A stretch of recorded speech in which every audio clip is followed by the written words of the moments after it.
Bina file papa. Likamuni elekela kioko.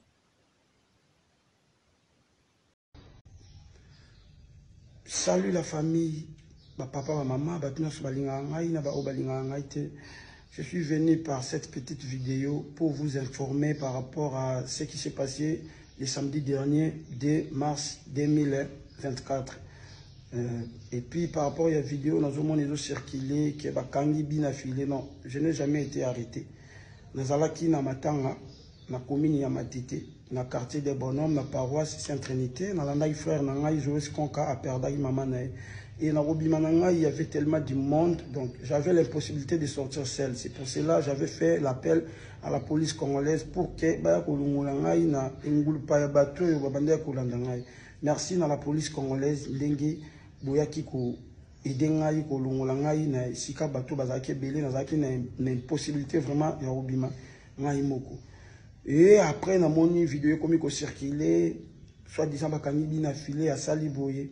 En tout cas, je déploré le comportement, surtout il y a ba page mesusu où il y a des informations sûreté mais rapide pour na salir ba image ya batu muto aza parent muto aza na batu pe batale la kaye aza pe na batu balinga kaye il a aussi une réputation à protéger. Donc en tout cas to meka ko bongisa biso ba bandeko ya ba page bandeko ya ba Facebook, voilà. Donc pour na ba fanatique na ngai na batu ba mitungisa makiba ba ke na tikali ko kangamate. Ce qui vraiment na bouki mibeko ya l'État, n'a pas mérité ko kangama parce que mutaza likola mibeko azati. On a salué vidéo au le mercredi le 6 mars 2024. Lobby jeudi le 7 mars 2024, les fanatiques n'ont to kutana na beau marché na espace SMO sur rond Kabamba, ndenge to sala na rendez-vous na biso de 17h à 23h pour na répétition na biso. Merci na batunya so babenga kinga o bamituni samaki. Qui m'a vraiment aidé à bino et puis Nzambe apambola bino. Et le komoro et salamité. Merci beaucoup. Mbote ba papa, ba mama, bandeko. Mbote barando na barandonete. Mbote batoyo balingaka rando na ba oyo balingaka rando te. Mbote ba jeune garçon na ba jeune fille. Mbote bana mike na ba bébé.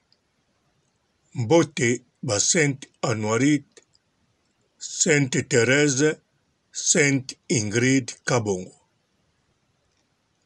Bandeko ba makamba boye basalaka ngo atana liseki te. Bina file asali eloko moko te ya mabe. Bina file koya kosalisa ye baventure na kombo na ye na bamoma oyo bamakambo eza kopela moto eza konginda. Bandeko Bina file ali musicien o azosala ba succès bozosepela na ye. Banzembo na ye ezosala bato bien. Bina file auta kobala kala te. Moto azali ere na vie na ye. Makambo ne ezokende bien. Miziki ne ezokende bien. Kote likambo etali finance aza pe bien. Vie ne ya couple bien. Vie ya bapara na ye bandeko na ye bien. Alors bandeko. Likambo nini tokolamuka boto tshedi ye makamba boye. Soki osepelaka na ye te to na miziki na ye te, surtout bosa ba page ya TikTok o bo anonsango. Tango ozali page fo yebaka makambo oyo okomema ngo na aventure. Bina file akende bima na mwana ya moke. Oyebi teke bato ebele bakomona ngo ya solo.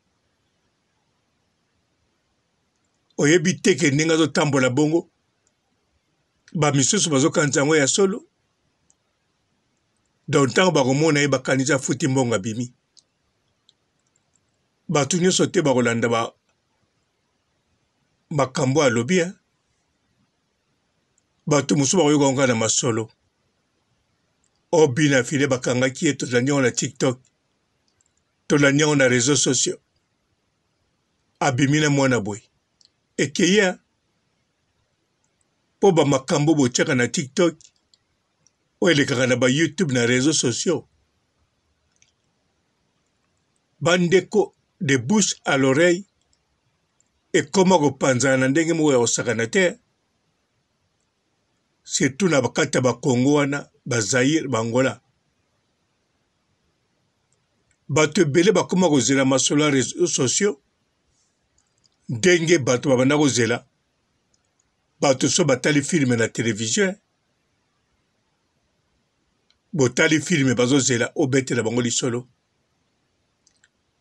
botali novela bazozela obetela bango lisolo bokoti cinéma bazozela obetela bango lisolo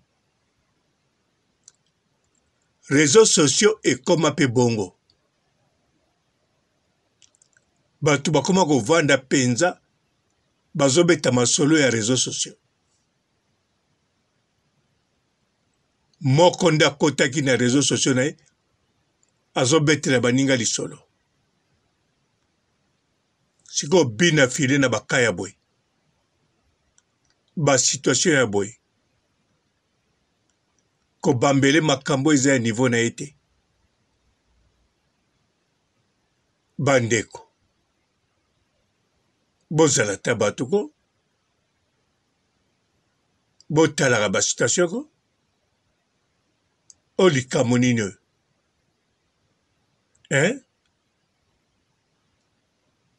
bandeko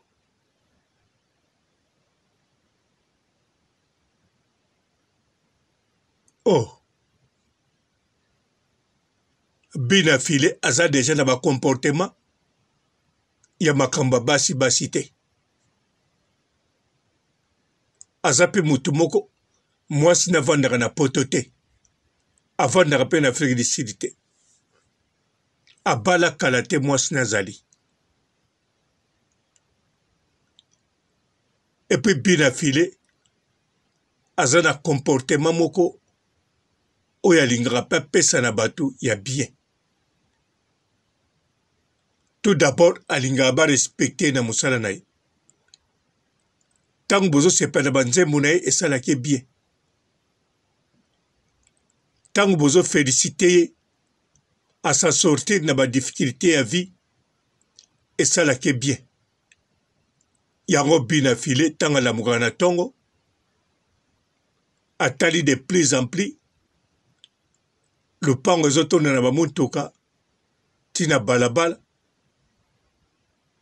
atali kala te azalaki bongo te lelo akomi bongo aza na esengo sikoyo moto aza na esengo ya vie ya boswi na ye mama ne mpe aza jeune bandeko nde baza na esengo famille na bango esengo bana quartier bisika kola na kinga na kuna na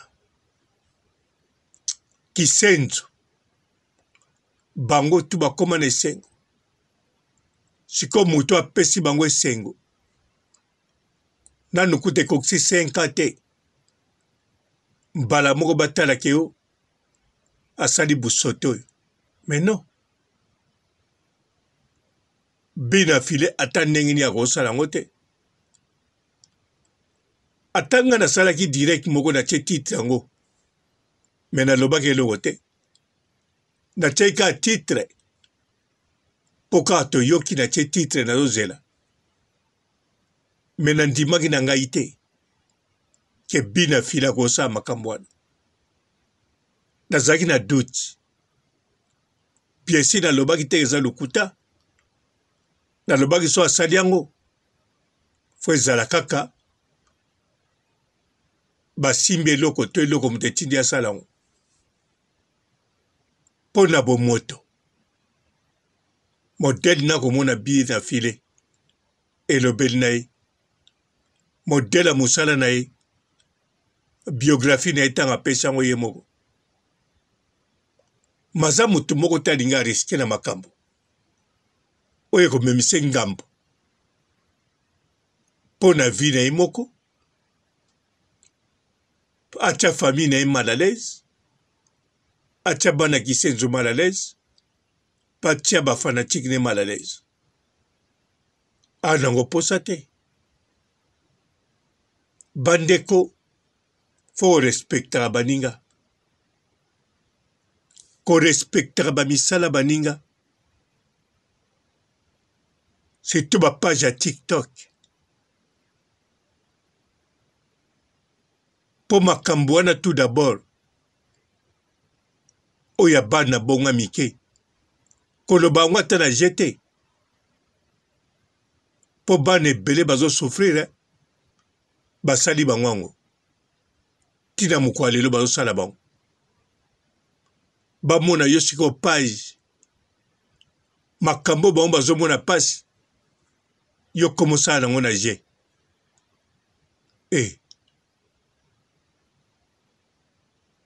ofo ezalaka boza bato moko bokoza ata moso bato mpenza boyebi bina file bofanda na bina file mpo bafo konte yango mpe ya TikTok baza bato oyo bafrekantaka mpe bamilie ya miziki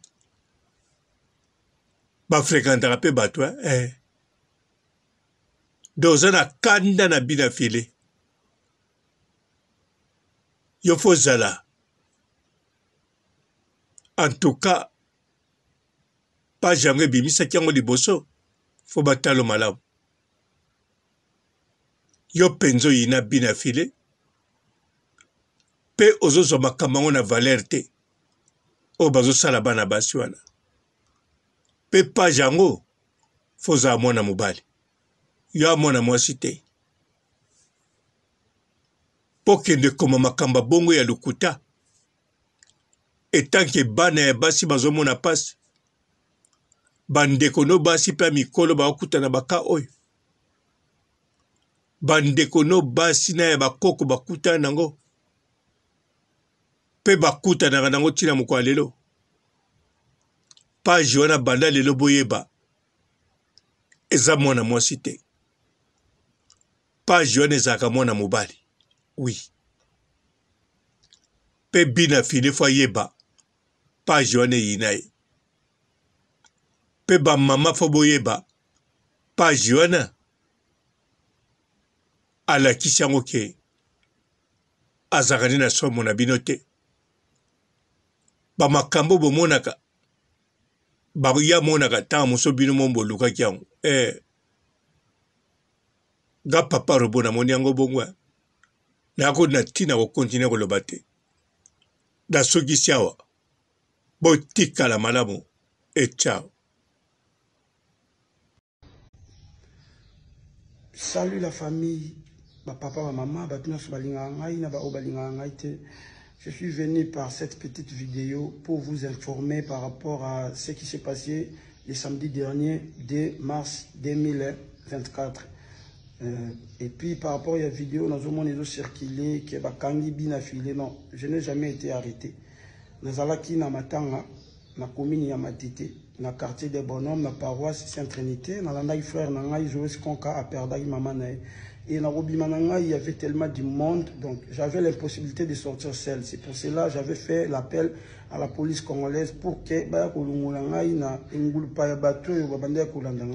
merci à la police congolaise ndenge boyaki ko edengai ko longolangai na sika bato bazaki belé nazaki na impossibilité vraiment ya Robima ngai moko. Et après na moni vidéo comme ko circuler soit disant bakani bina filé à Saliboye. En tout cas, je déplore le comportement, surtout il y a des pages mesusu où il y a des informations sûreté, mais rapide pour que salir l'image ya batu. Muto aza parent, muto aza na batu pe batale la kaye, aza pe na batu balinga kaye, il a aussi une réputation à protéger. Donc en tout cas, tout le monde ça biso bandeko ya ba page, bandeko ya ba Facebook, voilà. Donc pour les fanatiques na ngai, na batu ba mitungisa makiba ba ke na tikali ko kangamate. Ce qui vraiment na bouki mibeko ya l'état nazo mérité ko kangama parce que mutaza likola mebeko azati. On a salué vidéo au lelo mercredi le 6 mars 2024. Lobby jeudi le 7 mars 2024, les fanatiques n'ont tout kutana na beau marché, na espace Essengo, sur rond-point Kabamba, nous avons rendez-vous na biso de 17h à 23h pour la répétition na biso. Merci na batunya so babenga kinga o bamituni samaki qui m'a vraiment ezala na bino epi nzambe apambola bino. Eloko moko esalamite. Merci beaucoup. Bonjour fidèles internautes de www.elengiakomba TV. Bonjour, bonsoir, Balandignon so, ya Elengi ya Komba, Congolaise TV. Belé partout dans le monde, partout où vous êtes, partout où vous êtes, Elengi ya Komba TV vraiment. Bonjour, bonsoir, on a abonné Bafa Nyos ya Elengi ya Komba Congolais TV. Bonjour à mon boss, on a appelé ça vraiment un pandi. Bonjour à mon boss, JP Kiama. Je salue mon boss Balobi, boss des boss Babi, JP Kiama. Bonjour, la Elengi ya Komba Congolais TV vraiment. Ramon Zana, chaîne de ça qui topo, il y a boss de JP Kiama, et boss des boss, il y a ni à danger. Donc, on va s'entendre la zaki. Ya boss na biso JP Kiama, nzambe na ngai. Ba boss bazali, ba boss bazali. JP Kiama, le boss des boss. Napesi d'abord bonjour, te mbote belé na mon boss JP Kiama, on a rosa isaote. Donc on a quoi le kati sana, napesa mon boss JP Kiama, boss des boss. Bonjour fidèles internautes de www.elengiakomba TV. Bonjour, bonsoir, Balandignon so, ya Elengi ya Komba, Congolaise TV. Belé partout dans le monde, partout où vous êtes, partout où vous êtes, Elengi ya Komba TV vraiment. Bonjour, bonsoir, on a abonné Bafa Nyos ya Elengi ya Komba Congolais TV. Bonjour à mon boss, on a appelé ça vraiment un pandi. Bonjour à mon boss, JP Kiama. Je salue mon boss Balobi, boss des boss Babi, JP Kiama. Bonjour, la Elengi ya Komba Congolais TV vraiment. Ramon Zana, chaîne de ça qui topo, il y a boss de JP Kiama, et boss des boss, il y a ni à danger. Donc, on va s'entendre la zaki. Ya boss na biso JP Kiama, nzambe na ngai. Ba boss bazali, ba boss bazali. JP Kiama, le boss des boss. Napesi d'abord bonjour, te mbote belé na mon boss JP Kiama, on a rosa isaote. Donc on a quoi le kati sana, napesa mon boss JP Kiama, boss des boss. Belé partout dans le monde, partout où vous êtes, partout où vous êtes, Elengi ya Komba TV vraiment. Bonjour, bonsoir, on a abonné Bafa Nyos ya Elengi ya Komba Congolais TV. Bonjour à mon boss, on a appelé ça vraiment un pandi. Bonjour à mon boss, JP Kiama. Je salue mon boss Balobi, boss des boss Babi, JP Kiama. Bonjour, la Elengi ya Komba Congolais TV vraiment. Ramon Zana, chaîne de ça qui topo, il y a boss de JP Kiama, et boss des boss, il y a ni à danger. Donc, on va s'entendre la zaki. Ya boss na biso JP Kiama, nzambe na ngai. Ba boss bazali, ba boss bazali. JP Kiama, le boss des boss. Napesi d'abord bonjour, te mbote belé na mon boss JP Kiama, on a rosa isaote. Donc on a quoi le kati sana, napesa mon boss JP Kiama, boss des boss.